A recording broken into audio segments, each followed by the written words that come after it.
He was there when I called him on this lawsuit. Didn't even hesitate, stood up, ready to go.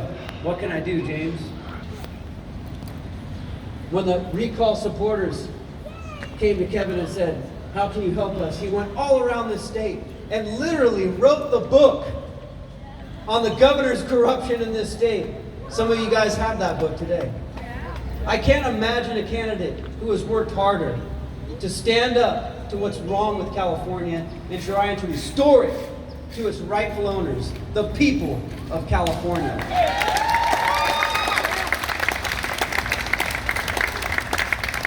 And that's why I have no hesitation standing up here today, and why you have gathered here today, that we support, because we don't want to just recall Gavin Newsom. Right. We want to replace him with his polar opposite. And we know who that is because he's been standing with us since day one. Ladies and gentlemen, without further ado, Assemblyman Kevin Kiley.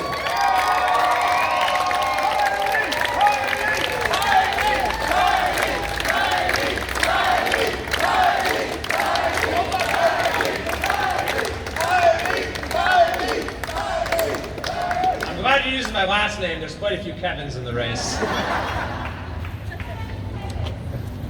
So many. Can we give it up for James Gallagher? I gotta quibble with Mike Netter a little bit. I'd say there is no finer legislator in the state of California than James Gallagher, and I would defy you to find a greater friend of liberty in the United States of America. Thank you to Mike for your leadership in this movement that has given us all this opportunity. And thank you to Roxanne, Angela, to Christy, to Shannon, to Renee. These are the voices of the recall.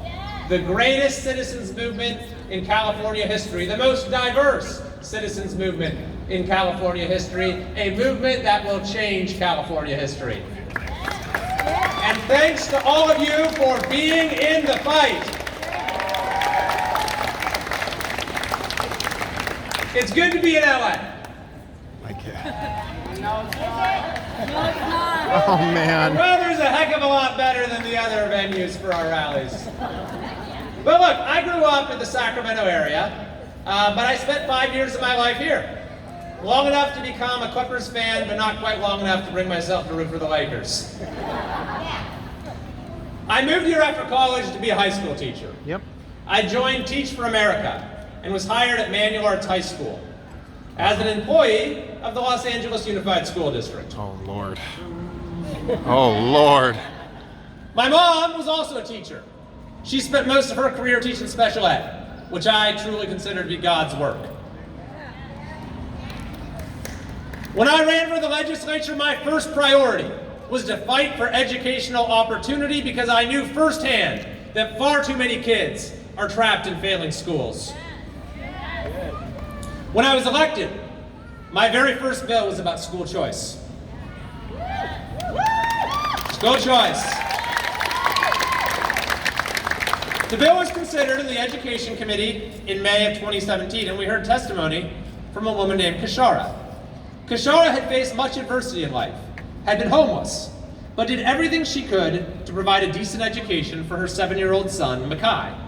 She moved to Torrance and tried to enroll him in Torrance Unified, but because Wow. she lived on the wrong side of the street, Oh my he God. got stuck in an LAUSD school, Wow. where Makai was a constant victim of bullying in a neighborhood beset by gang violence. Still, LAUSD wouldn't let him out. My bill would have let Makai enroll in the school that was right for him. I argued then, as we do today, that your zip code shouldn't be your destiny, that every student has the right to a quality education.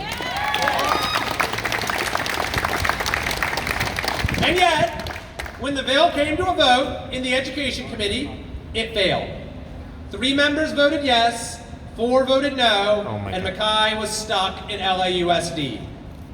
A scathing Sacramento Bee editorial the next day read that the committee rejected a bill to help kids in need of a break.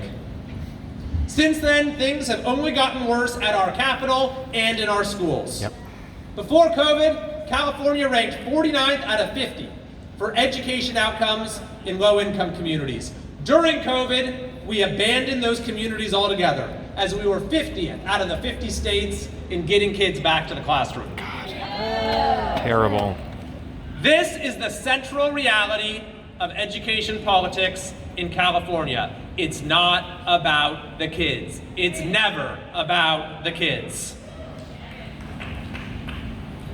And that reality is more evident than anywhere in the massive district that serves this area. LAUSD is a behemoth. It's the nation's second largest school district. It educates over 600,000 students, almost 5 times more than any other district in California, and generally does so quite poorly, with academic outcomes that are among the worst in the state. The district is also on the brink of insolvency. Yes. In the COVID era, LAUSD's failure to serve kids has kept reaching farcical new lows. On March 26th of 2020, the union that all but runs the district, UTLA, wrote a nonsensical letter to the superintendent using the virus to, quote, demand a moratorium on the approval of any new charter schools. Oh my God. As Christy mentioned, on July 9th, 2020, UTLA published a 17-page research paper that was something between a manifesto and a hostage note. It set forth a list of demands before it would let schools open, including Medicare for all, defunding the police, overturning Prop 13, and imposing an enormous tax increase. God. Last fall, even after LA public health authorities cleared English language learners and kids with special needs to return to school, UTLA still tried to stop it. This spring, after extra state money was made available for schools that actually opened, LAUSD scammed families in the state by setting up Zoom in a room that only 7% of high school kids showed up for. And just two days ago, LAUSD announced it will require burdensome and gratuitous weekly COVID testing in addition to masks for all students and staff this fall. This cannot continue. It can't continue.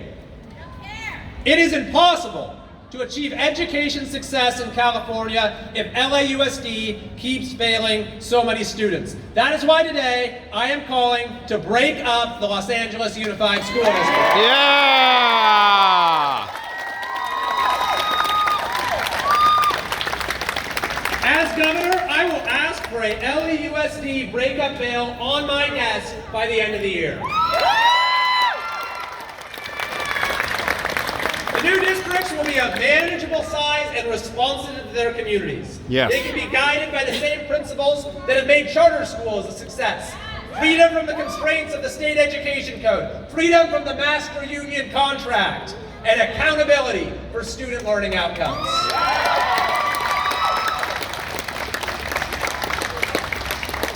Now, in recent days, the current governor of California has left no doubt that he is ready and willing to shut down schools again. Yep. Oh my God. If I become your governor, this will not happen. On day one, I will make sure every school is open, full-time, 5 days a week, no excuses, and no masks required.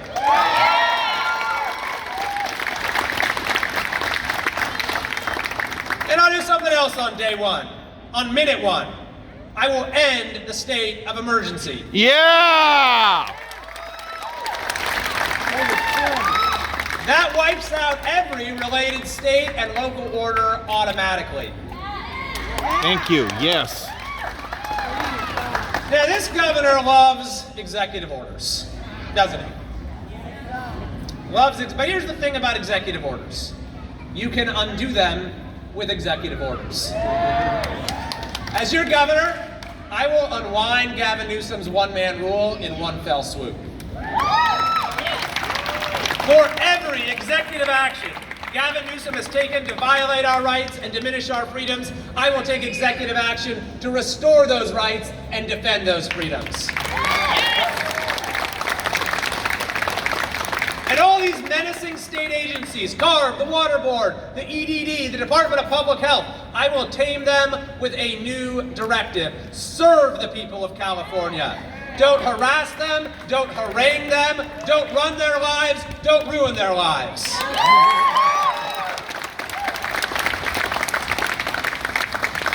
But unlike Gavin Newsom, I will respect our Constitution and our separation of powers. Soon after taking office, I'll call a special session of the legislature and throw down the gauntlet. Take your job seriously, govern in the public interest at long last, or face the same fate as Gavin Newsom in next year's election.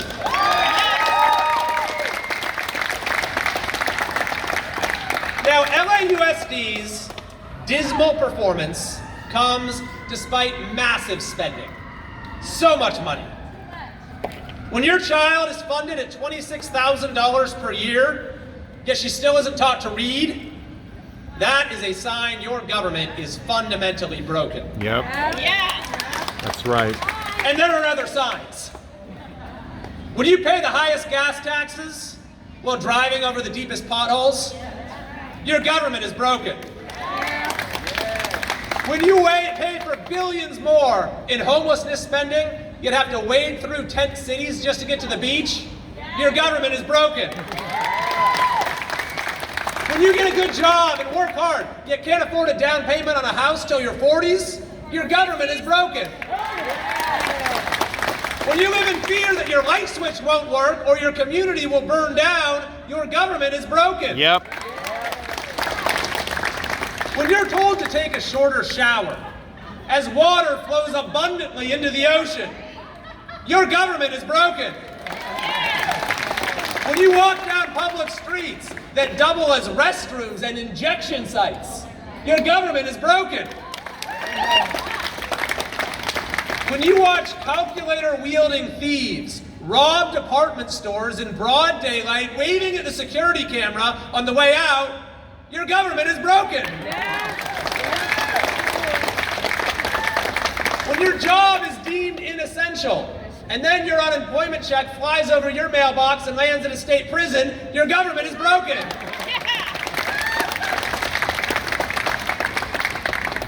When your child's face is smothered in cloth for no good reason, your government is beyond broken. Yes.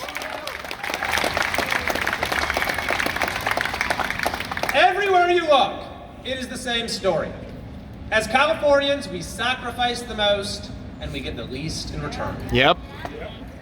It's no wonder that 2/3 of residents now say that kids growing up in California today will be worse off than their parents. Yes. It's already And it's happening. no wonder that more and more are packing up U-Hauls to avoid that fate.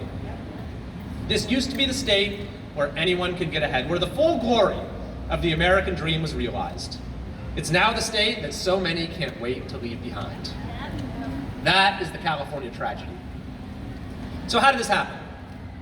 What broke our state government? We did a lot of it. How did our beautiful state get to be last in everything? Well, it's the same story behind LAUSD's decline. Across the world and throughout history, one factor more than any other separates prosperous states from failing ones. And that factor is political corruption. Political corruption. Nothing is more ruinous. It is an iron law of the human condition that corruption leads to decay. California is the furthest thing from a government of, by, and for the people. It is a government of corrupt politicians controlled by lobbyists for the benefit of special interests. And no one has ever personified that corruption like Gavin Newsom.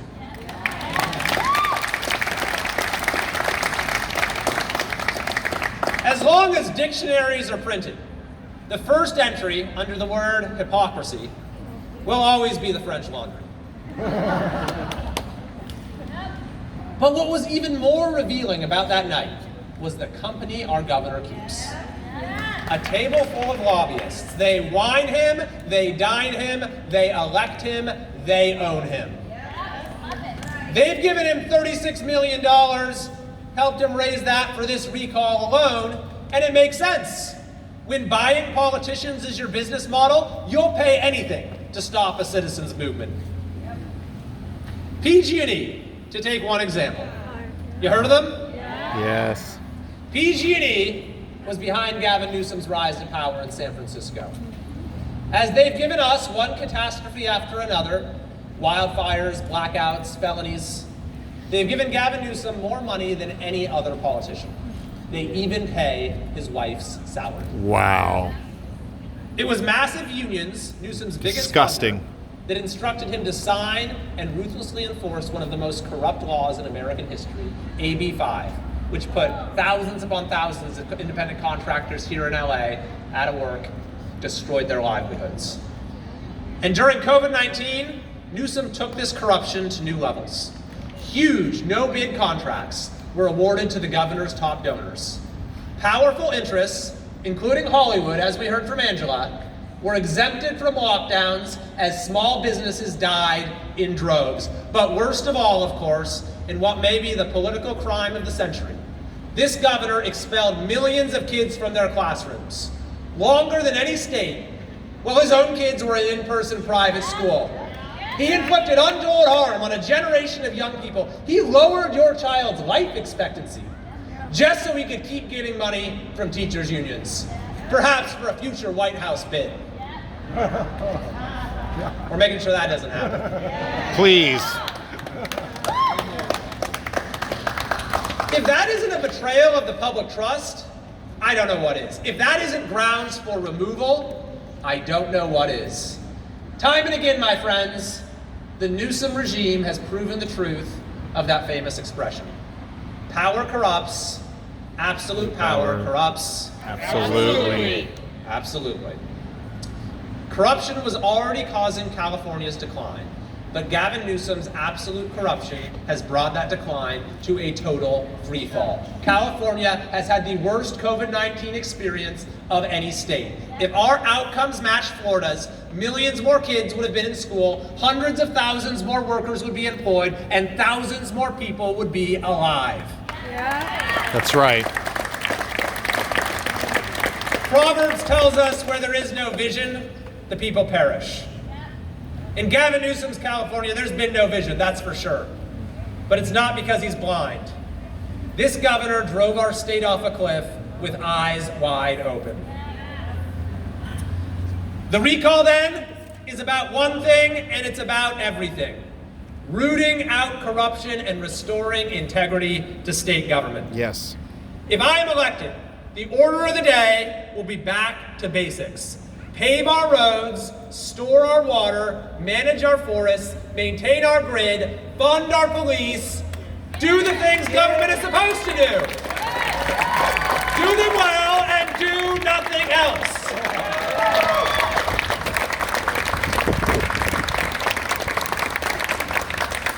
To save the state we love, I'm asking California voters to take a chance on change. And guess what? If you don't like the result, you can vote for a return to political racketeering next year. In this historic election, we have a chance not just to reject the unthinkable abuses of the COVID era, but to turn the page on the long-standing abuses that got us to this point. We can turn the page on our state's disregard for the well-being of students by empowering families with school choice. We can turn the page on our state's disrespect for the welfare of workers by enshrining as inviolable the right to earn a living. We can turn the page on our state's disparagement of religious freedom by putting fellowship and worship beyond the reach of any bureaucracy. We can turn the page on the California exodus by rolling back every special interest giveaway that makes it so hard to get by here. And we can turn the page on this dark era of government control by lighting a new spark of liberty and self-government.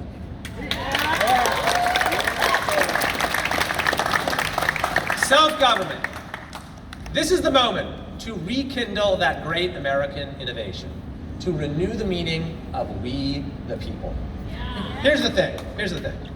I think the most important job of our next governor is to make it less important who the governor is by returning power to local communities Yes. and their citizens.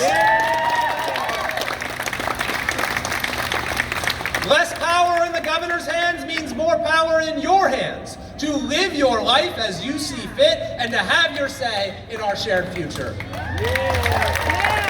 That's the larger promise of this recall, revitalizing the whole idea of citizenship, reviving those forgotten words from our Declaration of Independence, the consent of the governed. At the end of the day, this is a movement not just to fire America's worst governor, although it's certainly that. This is a movement to save America's greatest state. Yes. We've already made history. We've already made history, and now comes the fight for California's future. I believe California is worth fighting for. I know you do as well, and it's an honor to be in that fight with you. Thank you very much.